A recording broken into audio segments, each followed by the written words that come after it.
সীতাকুণ্ডের বাঁশবাড়িয়ায় কয়েক ঘন্টা আগে একটা রোড অ্যাক্সিডেন্ট হয়, যেখানে একটি পিকআপ এক বাচ্চাকে ধাক্কা দেয়।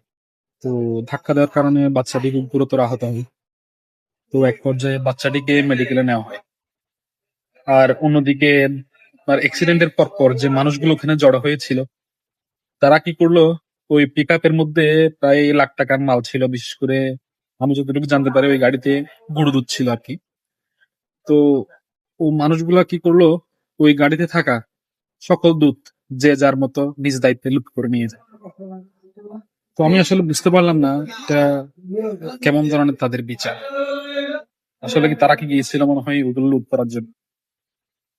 তো একটা বিষয় আমরা সব সময় বলি যে এদেশের কোনো পরিবর্তন হবে না, বা এদেশের সবাই চোর, বাটপার।